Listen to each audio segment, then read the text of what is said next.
Crispy এবং fried chicken.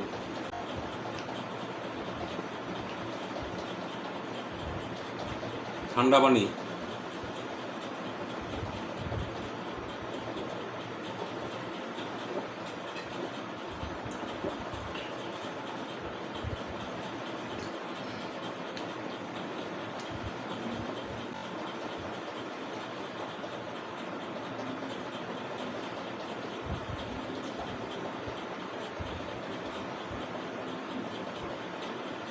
এইসব জিনিস খোলার সময় সাবধান থাকবেন। একবার মোটর দিবেন, ওয়েট করবেন।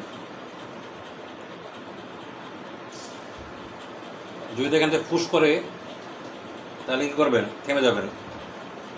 এরপর আবার মোটর দিবেন, আবার ফুস করবে, আবার থেমে যাবেন। আস্তে আস্তে মোটর দিবেন, দেখবেন যে ফুসফাস সব কমে গেছে।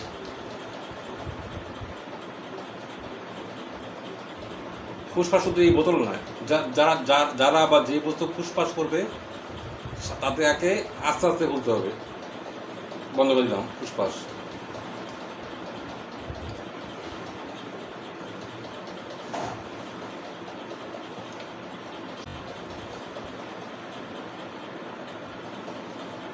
চাইনিজ ভাষা বলে সেটমেন্ট। আর এটার সাথে রাইস আছে, এই রাইসটা হচ্ছে ফ্রেশ।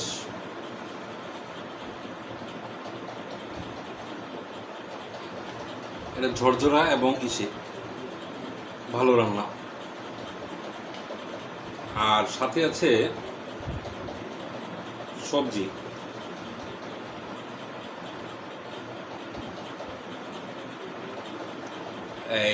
এটার মধ্যে দেওয়া আছে গাজর, পেঁপে, বরবটি এবং ক্যাপসিকাম। আর দেওয়া আছে মেবি সোডা, আর না হলে কোনো একটা বস্তু। এখন এটা খাবো, আর খেয়ে খেয়ে জানাবো আসলে কি কি আসলে কম হয়েছে বা বেশি হয়েছে। বিসমিল্লাহির রহমানির রহিম।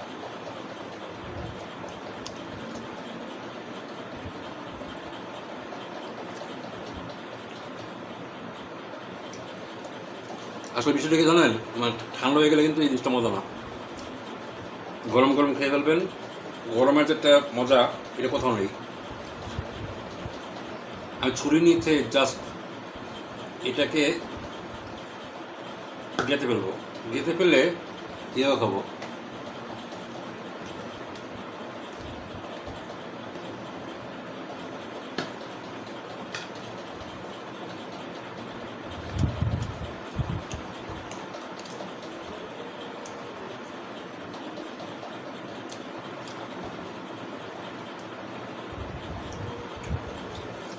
অন্যরকম মজা, কিন্তু ঠান্ডা হলে আর মজা থাকে না।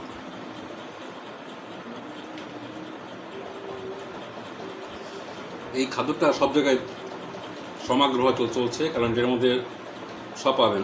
মাংস তো মাংসই, সবজি তো আছেই, প্লাস রাইসটা ঝরঝরে ভাজা ভাজা।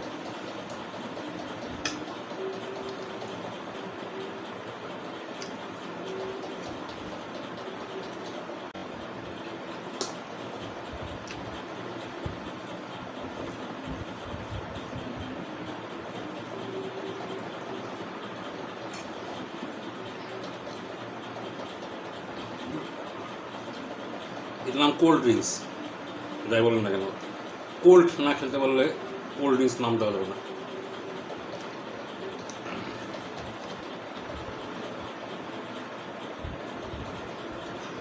অনেক মজার খাবার। লবণটা একটু কম হয়েছে এবার।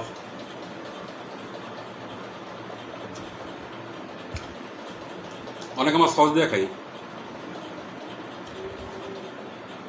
অনেক সস হতে পারে। Red chilli sauce, green chilli sauce, tomato sauce, তেঁতুলের সস, যে যেটা খেতে পারেন। আজকে আমি সস নিয়ে নিই।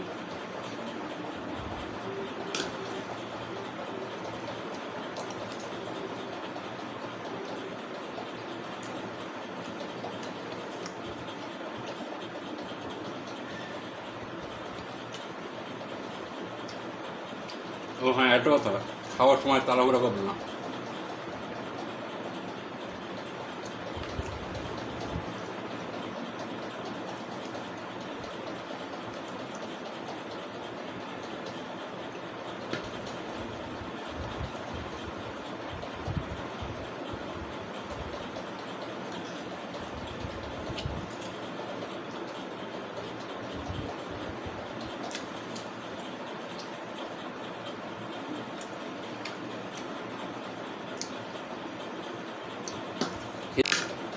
আমার ভিডিও যদি আপনার কাছে ভালো লাগে থাকে অবশ্যই কমেন্ট করবেন।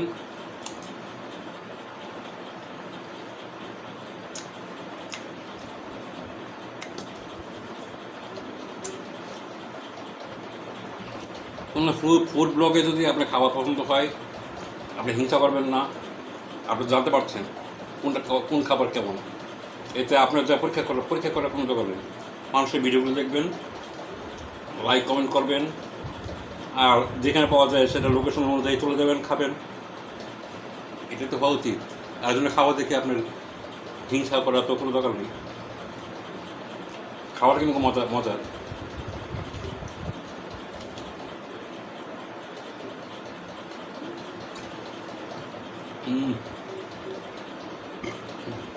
তা আজ এই পর্যন্তই। ভালো থাকবেন। আরও ফুড ব্লগ নিয়ে আসবো। দোয়া করবেন। আল্লাহ হাফেজ।